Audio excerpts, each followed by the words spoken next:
అదే RTV app వార్తల్ని క్షణాల్లో చదివే అవకాశం ఉంటుంది. ఒక న్యూస్ పేపర్, ఒక టెలివిజన్ ఛానల్ మీ చేతుల్లో ఎప్పుడూ ఉంటాయి. ప్రత్యేక తెలంగాణ రాష్ట్రం ఆవిర్భవించి పుష్కర కాలం కావస్తున్నప్పటికీ తెలంగాణ ఉద్యమ ఆకాంక్షలు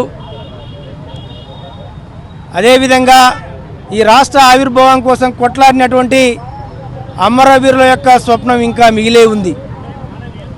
ఉద్యమకారులు అమరవీరులు కొట్లాడినటువంటి ఉద్యమ ట్యాగ్లు అయినటువంటి నీళ్లు నిధులు నియామకాలు ఏవైతే ఉన్నాయో ఇప్పటికి 12 ఏళ్ళు కావస్తున్నప్పటికి కూడా సమైక్య ఆంధ్రప్రదేశ్లో ఏ విధంగానైతే ఉందో అదే విధమైనటువంటి విధానాలు కొనసాగిస్తున్నారు తప్ప ఇంతవరకు కూడా అమరులు ఆకాంక్షించినటువంటి ఆశయాలు నెరవేరలేదు. నీళ్ల విషయానికి వస్తే కృష్ణానది జలాలు 2014 ముందు ఏ వాటా అయితే వస్తుందో అదే వాటా వస్తుంది. ఇంతవరకు ఒక టీఎంసీ వాటర్ అదనంగా అనడం కంటే కూడా తెలంగాణ ప్రాంతానికి న్యాయపరంగా దక్కాల్సినటువంటి కృష్ణా నదీ జలాలు దక్కాల్సినటువంటి వాటా నేటికి దక్కలేదు. నిధుల విషయానికి వస్తే తెలంగాణ రాష్ట్రం మొత్తం కూడా మిగులు రాష్ట్రంగా ఉన్నటువంటి తెలంగాణ రాష్ట్రం మొత్తం కూడా అప్పుల కుప్పై కూర్చున్నది. అభివృద్ధి చూస్తే ఆమల దూరం కూడా అభివృద్ధి జరగలేదు. ఎక్కడి ప్రాజెక్టులు అక్కడనే పెండింగ్లో ఉన్నాయి. తెలంగాణ రాష్ట్రం వస్తే ప్రజాస్వామికవాదుల యొక్క పౌరుల యొక్క హక్కులు కాపాడబడతాయని చెప్పేసి కళ్ళగన్నాం. కానీ పౌరుల హక్కులు నిరంతరాయంగా ఉల్లంఘించబడతా ఉన్నాయి.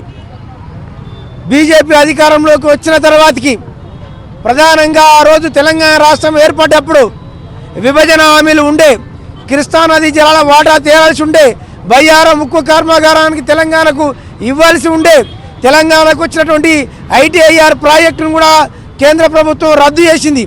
అంటే విభజన అంశంలోని ఉన్నటువంటి తెలంగాణకు రావాల్సినటువంటి వేటిని కూడా బీజేపీ ప్రభుత్వం నెరవేర్చడం లేదు. అదేవిధంగా బడ్జెట్లో కూడా తెలంగాణకు ఇవ్వాల్సినటువంటి వాటా బీజేపీ ఇవ్వడం లేదు. ఇవన్నీ కూడా చూస్తూ ఉంటే బీజేపీ తెలంగాణ పట్ల ఒక సవతి తల్లి ప్రేమను కనపరుస్తున్నట్లు చాలా స్పష్టంగా కనపడతా ఉంది. అదేవిధంగా తెలంగాణ రాష్ట్రంలో అధికారంలో ఉన్నటువంటి ప్రభుత్వం ఉద్యమ ఆకాంక్షలకు వారు చేస్తున్నటువంటి పాలనకు ఏమాత్రం కూడా పొంతన లేకుండా ఉన్నది. ఎక్కడ మీరు నిధుల గురించి మాట్లాడుతూ ఉన్నారు? మీరు తెలంగాణ అధికారంలోకి వచ్చినప్పుడు మేము సంపదను సృష్టిస్తూ ఉన్నారు. ఎక్కడ సంపదను సృష్టిస్తూ ఉన్నారు? నియామకాల విషయానికి వస్తే నిరుద్యోగులు ఆత్మహత్యలు చేసుకుంటూ ఉన్నారు. ఉద్యోగ అవకాశాలు సన్నగిలుతూ ఉన్నాయి. ఇందుకోసం కదా తెలంగాణ తెచ్చుకుంది. దాదాపు 1000 మంది దాకా అమరవీరులు అయ్యారు. ఆ అమరుల త్యాగాలు ఈరోజు ఆకాంక్షలు ఏమాత్రం కూడా పట్టింపు లేదు. కాబట్టి ఈరోజు జూన్ 2వ తారీఖు తెలంగాణ రాష్ట్ర ఆవిర్భావ దినోత్సవం సందర్భంగా ఆ అమరులు ఆకాంక్షించినటువంటి ఒక ప్రజాస్వామిక తెలంగాణ, ఒక సామాజిక తెలంగాణ కోసం ఇంకా ఒక ప్రజాస్వామికవాదులుగా పౌర సమాజంగా వారి ఆకాంక్షలను వారి యొక్క ఆశయాలను ముందుకు తీసుకుపోయే క్రమం లోపల నల్లగొండ జిల్లాలో ఉద్యమకారులుగా అదేవిధంగా ప్రజా సంఘాల నాయకులంగా అమరులకు స్మృతి దీపం పేరుట ప్రతి ఏటా కొవ్వొత్తుల ప్రదర్శన చేస్తూ ఉన్నాం. అందులో భాగంగా కూడా ఈ 11 ఏళ్లు పూర్తి చేసుకున్న సందర్భంగా ఈరోజు నల్లగొండ జిల్లా కేంద్రంలో అమరులు స్మరించుకుంటా ఉన్నాం. భవిష్యత్తులో తెలంగాణ ప్రజలందరినీ కూడా మనలో ఉద్యమ చైతన్యాన్ని రగిలించి ఆ ఉద్యమ ఆకాంక్షలను నెరవేర్చుకునే విధంగా అది భావజాల వ్యాప్తి రూపంలో ఉద్యమ నిర్మాణ విషయంలో జయశంకర్ కాళోజీ కళ్ళగన్నటువంటి తెలంగాణ కోసం మరొక ప్రజాస్వామిక పోరాటానికి ఐక్యంగా సిద్ధమవుతామని చెప్పేసి నల్లగొండ జిల్లా అమరవీరుల స్తూప కేంద్రంగా ఈరోజు ఈ పాలకులకు హెచ్చరిక జారీ చేస్తా ఉన్నాం. ఇలా మంది అమరుల త్యాగాల వల్ల అదేవిధంగా లక్షలాది మంది ఈ ఉద్యమకారుల పోరాటం వల్ల కోట్ల ఆది ప్రజల ఆకాంక్ష నెరవేర్చడం కోసం ప్రత్యేక తెలంగాణ రాష్ట్రాన్ని ఏర్పాటు చేసుకోవడం జరిగింది. గత 11 సంవత్సరాల నుంచి తెలంగాణ రాష్ట్రంలో జరుగుతున్నటువంటి అంశాన్ని మనం పరిశీలించినట్టయితే గత పాలకులు అంటే ఆంధ్ర పాలకులు నిర్వహించిన దారిలోనే వెళ్తున్నారు. పరిపాలనలో మార్పు అనేది లేదు. కాబట్టి పరిపాలనలో మార్పు అనేది రావాలి.